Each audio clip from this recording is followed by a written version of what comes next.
Hello everybody, welcome back to Language Litigation and Integration Part 7, The Curse of Goodwill Hunting.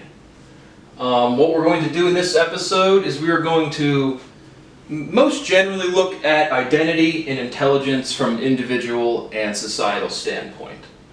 And to do that, what we're going to do is we're going to look at today's America versus Native America versus hunter-gatherer tribes. And how we're going to do this is we're going to look at, as I have up here, what can reality TV shows teach us about ideals? Right, you have just some shows that I watched. I watched The Good Doctor. I watched Mayans. I watched The Sons of Anarchy. I watched New Amsterdam. I watched not a TV show, but obviously a movie, The Goodwill Hunting. But what we're going to do is we're going to look at, again, just fictional characters and ask, what does that teach us about ourselves and about the expectations we have for our society? And the reason I titled this The Curse of Goodwill Hunting is most generally, picking back up from the last lecture, the point I'm going to make is that these expectations and these narratives that we've developed have truly held back the entire society. I am going to try to teach you or show you that you too are actually a mathematical genius, or you actually have the ability to become a mathematical genius. Not like a genius, right? Albert Einstein. A bunch of time goes past and everyone says that guy was really fucking smart. And I'm gonna biologically and psychologically show you that is not a unique experience. That's impossible, right? Obviously, you're born with a set IQ. You can't become really smart. Definitely would never happen. But again, whatever everyone around you is doing, whatever the people in your environment say is the expectation for what can happen, everyone just kind of accepts it. We're going to demonstrate that. So let's get started. So in the last lecture, I was talking about how every day is not a guaranteed step forward biologically. And so I just want to point that out with another historical reference. American settlers often left American colonies for Native American communities, but never the reverse. And I recommend this whole book. It's Bury My Heart at Wounded Knee by D. Brown, who's a Native American, not sure which tribe or which tribe. But it's a very good book, very popular book, definitely out there all over the place. But think of how profound that is. Back in, I don't know the historical record for when Europeans first contacted Native America or New America. I think it's open for debate, but it definitely was before. On historical record, it was before Christopher Columbus in 1492. Well, that was his second trip, but my conjecture is we don't actually have the correct first interaction. I don't know if we'll be able to figure it out, but it's an open question, and it's an interesting open question where I think we could answer it if it is not answered right now. But whenever it was, you have Native American societies, and a lot of people don't realize Native Americans had real big societies. Like the Aztecs and the Incas had literal buildings and communities and everything we have today minus some technology. Which is, Native Americans is different from hunter-gatherers. But my point is I guess just a brief reference to the hunter-gatherers, is a lot of people think that they were, scavenging for food all of the time.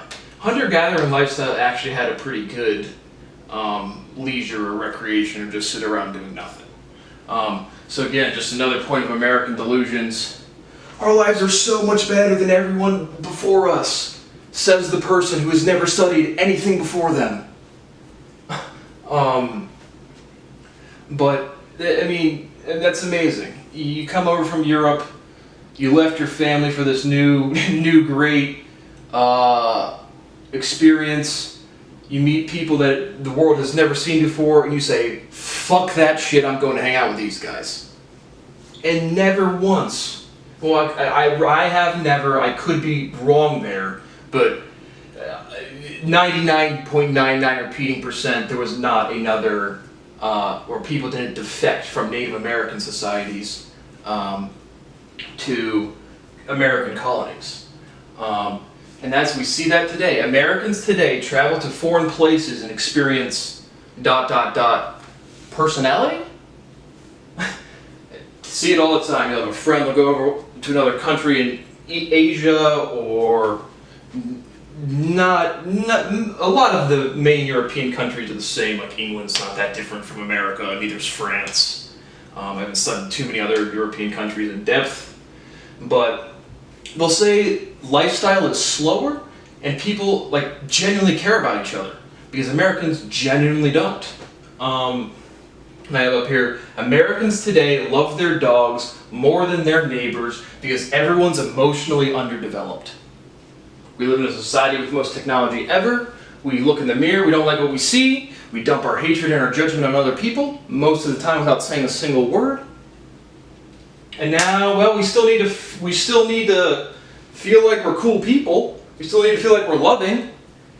So we love our animals more, and you should absolutely love your animals, and every animal, as much as you can. But to love animals more than your neighbor is fucking pathetic, and not pathetic. It's like weirdly pathetic. And I have Americans are in a hurry to get nowhere. School is fraud. You teach yourself. School is basically like a daycare for middle-aged people. They want to feel like they're teaching kids. They want to feel like they're contributing to society, and then you fuck up all of the education system, because that's just not how people learn. You institutionalize jobs and say, "Oh, we need more good jobs. We need more teachers." And then you put people in a bunch of fucking debt, and then they go get a job. Now they're trying to pay off that debt, so they clamor on the next guy. They've experienced the corporate ladder, they've been a bitch, so now they have no problem making other people feel like a little bitch and endure some suffering. But then again, your economy's fucking shit. Then you have COVID-19 hits and you don't have manufacturing in America enough to provide for your healthcare workers. You move to a new city, you can't make any friends because no one knows how to talk to one another. Go try to date. Guys and girls are too underdeveloped to just communicate openly. Look at how many marriages fall apart in America, especially the middle-aged people, 50, 60, and plus people. It's because they just salute the narratives and just walk along their life and just never think for 5 fucking minutes. But this is evidence of, again, when you're going to other countries, I mean, there's just people and buildings and food in nature over there. But when everyone's 14 and stuck in their own little worlds, no one actually connects and interacts, right? We have all of this technology, but word of mouth is still the most predominant transmission of information. And it's amazing. This is, again, not a small thing. People are lonely. 25% of people say they have no friends, because everyone's stuck in narrative land. Moving on. So now, what do those TV shows that I was talking about teach us about our own identity? And what we're going to do is we're just going to do a brief comparison of a couple of reality TV shows, or I guess not reality TV shows, like full-on fiction. And then we're also going to look at a game show, and then we're going to talk about some podcasts. The analysis is pretty simple. Max Goodwin of New Amsterdam. New Amsterdam's a hospital show. Max Goodwin's the medical director. His tag phrase is, how can I help? And basically the show goes through, just follows the daily progressions of a hospital and hospital staff. And you can kind of tell, like, the reason these shows are interesting to me is because they're consulted on by actual doctors. So if people get together, they say we're going to produce content for an audience, and how do we make that interesting and how do we make that relatable? And Then I have up here Jason Bull of the show Bull. Bull is a show about, Jason Bull in the show is his words is a trial scientist, and basically he helps with jury selection. He runs a law practice. He owns a consulting firm, and he has an in-counsel lawyer, and they just go through different legal scenarios. But in both of these, Max Goodwin of New Amsterdam and in Bull, you have protagonists doing good things. And the thing I want to emphasize there is in those shows, it's always like they're going to go the extra mile. They're going to push the rules a little bit to stand up for what's right. Fucking hilarious. Complete bullshit. Because I've never met an American with the capacity to actually help. Get offended. Go ahead, get offended. Get all mad. I can't believe you just said that. But is it true? You live in a society with the most technological insulation from death and from suffering ever. Your scientific fact, as of 100 years ago, you're going to do your most basic biological necessities and then try to stay safe. And when everyone around you does that same thing, it becomes absolutely normal. And so when I see TV shows of people going the extra mile to help, and then I go into a medical facility to go to a doctor's appointment and call them incompetent, and they genuinely want to call the cops on me. I mean, another thing big in the news, we just saw another Karen walking her dog and accused a black man of whatever in the park. I mean, big in the news today is May 28th, 2020, all over America. But that's the thing. It's like you have what people think about themselves, and then they're going to go sell it to an audience to connect, because that's how everyone is. Everyone helps the most. Not. And then you just have the complete hypocrisy. And then I have two shows up here with antagonists, Mayans and Sons of Anarchy, and Law and Order SVU. Well, I guess Law and Order SVU, it's still a cop show. The Mayans and Sons of Anarchy, as again, this demonstrates the interest in the dark side of biology. Right? We all know what it's like to be uncomfortable and angry, but not very many people go around murdering everybody that gets kind of in their way. But it's interesting to see how human interactions go, because there are organized crime places. There are people that commit violent felonies and run organized crime institutions. Or I guess they're not institutions, but networks. But again, all of these shows all sell because they all relate to people.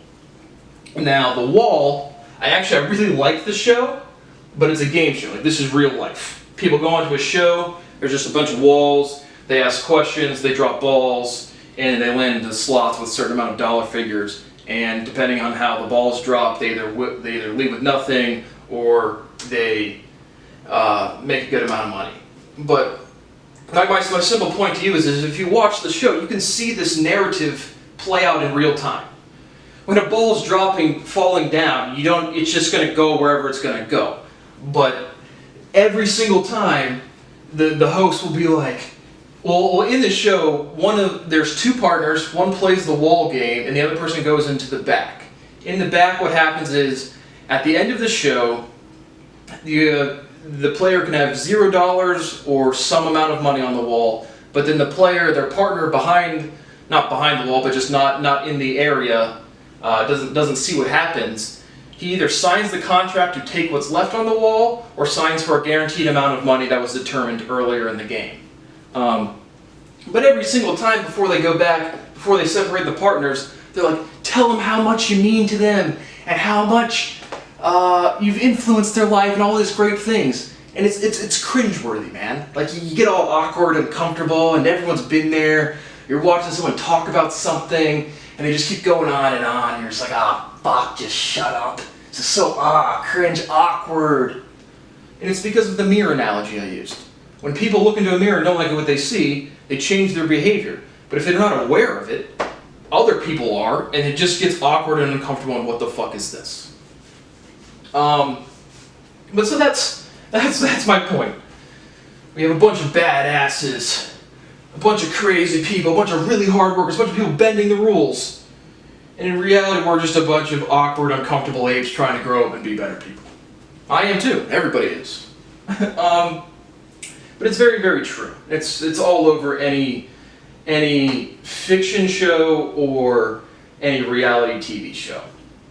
And then just some more points that I genuinely think are evidence of a pathetic society is, and for the first one was, I've never met an American with the capacity to actually help. People say please and thank you, but when it comes down to actually doing something, 99.999% of people run the fuck away.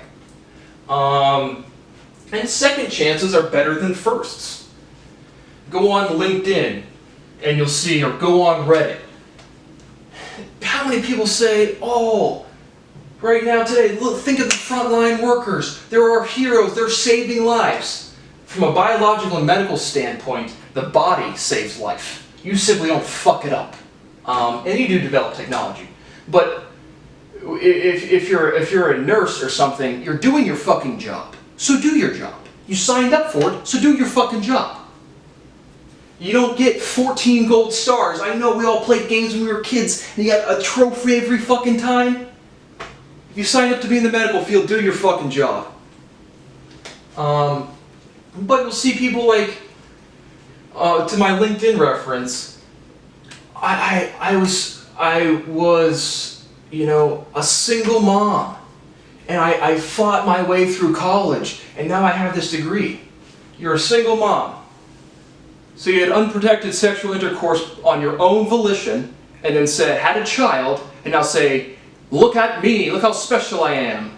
Fun fact, every person that can be watching this video was the product of sexual intercourse. Yeah, it feels good, feels real good. But there's ways to have sex and not have kids. So if you want a pity party for doing your job and having a family, to my Native American reference, I do want to point that out. Native American women worked up until the day they had their child, and then went back to work the next day. And now my point isn't that they are hard workers. My point is they live in a pathetic society. Again, I struggle to say paid maternity leave is pathetic, but it's certainly an expectation. I just have a child, I need to, you know, rest and recover. Yes, but resting and recovering isn't stagnation. So that's a very, very interesting thing that I did notice. And now more personally and directly, Eric Weinstein and Lex Friedman. Both of these people are popular internet podcasters. They are both personally aware of my work. I've been in personal contact with Eric Weinstein for 3 years now. There's not a person on his podcast or a person on Lex Friedman's podcast that isn't personally aware of me. I can show you syllable by syllable the times when they know what the fuck or who I am and the times they're beating around my work. But this is this. Eric Weinstein on one fucking episode, his own thing, calls for a revolution. Fucking hilarious, Eric. The only revolution you need to start, you fat fuck, is say, hey, watch Brad's YouTube channel. But my point is these people won't do anything to stand up for what's right. He clearly says on this fucking video, his last conversation with Lex Friedman, that they will go to jail if they acknowledge my work or if they pay me any money. Whoever issued that direction is going to jail for the rest of their life, for real and for sure. But these pussies won't stand up for what is right. And they make real money off their podcast. It's not inspired by me, but all of these podcasts started after I've been doing this shit. I have 10 subscribers. Which, might as well shout out, thank you for the continued support to my 10 subscribers on YouTube. Yeah, moving on. So now to getting to the actual curse of Goodwill Hunting, we're going to talk a little bit about human intelligence. The Dunning-Kruger effect and imposter syndrome are byproducts of intelligent distribution at every level. Have you ever been in a conversation with somebody, or an argument with somebody, and one, they just don't understand the points you are making, and two, they're not open to hearing the points you are making. They have their minds set up, they're absolutely sure what's the correct answer is, and even when you present them with the right answer, or an improved perspective, or a different outlook, They already know how to tell you no. That is the Dunning-Kruger effect. And it's simply a byproduct of people learn on an individual basis. You have to put yourself out into the world to grow and to develop. But there's really a real communication gap between IQ points, right? If you have someone with an IQ of 180 to a person with 100, I think the standard deviation's like, I think 30 or 40. Like there's a genuine, anyone go on Quora, look at someone with a high IQ and just look how they talk about themselves. People don't get them. No one knows how to respond to their mathematical capacity. For real. Like to demonstrate that, make a lecture series discussing theoretical physics and see how it goes for you. But my point to you for this lecture is realization and enlightenment are not unique experiences. Kevin Gates, the rapper, Jim Carrey, actor, well-known celebrity.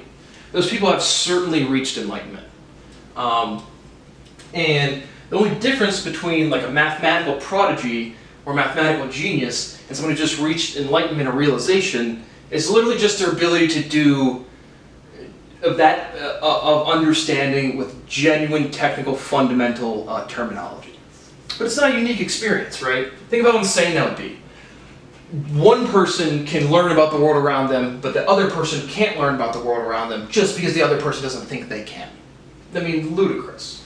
But my point is I can't speak genuinely I can't speak unbiasedly about prodigy. I certainly am one. I'm certainly a very high caliber linguistical one. And so I've been doing research since 12 or 14, so that's clearly not many people do that. But genius is not unique. No matter how high caliber of a prodigy you are, you still have to spend your time learning, you still have to spend your time reading, you still have to spend your time applying that knowledge. Reading is great. Read, like I said, I think I referenced in my other video maybe like 50 books, but high quality technical books by well-respected authors. And then most importantly, develop yourself. Learning is an individual process. My point is on the IQ gaps, there's a real genuine communication disconnect. They don't get how to respond to your arguments. And at a very high level, there's like 4 or 5 people that could, not 4 or 5, but maybe a handful, 20, 25 people that have really developed theoretical physics, fundamental diction enough to even have a meaningful conversation with someone genuinely past them. A meaningful conversation, not a research project, not hanging out, or no, I guess hanging out's fine, but not an intellectual capacity. I just want to point that out. Like the levels of math, right? Grade school, high school, undergraduate, PhD, meaningful contributions to the field, like as an actual researcher, a huge jump, and then like actually being able to genuinely develop full-scale theory. I mean, full scale, just not. There's very few people who can do it, but the Dunning-Kruger effect and the imposter syndrome is everywhere in the intelligence distribution. Take any two random people, when one person tells the other person, hey, he gets it, they are understanding the enlightenment and realization of another human being. That's very true, man. And so, getting to the point of the narratives is when you have these narratives of Goodwill hunting, and again, it's like it's to me this is the story of the haves and the have-nots. Which also that comes from the movie Shooter, fun fact, but the original diction comes from the movie Shooter.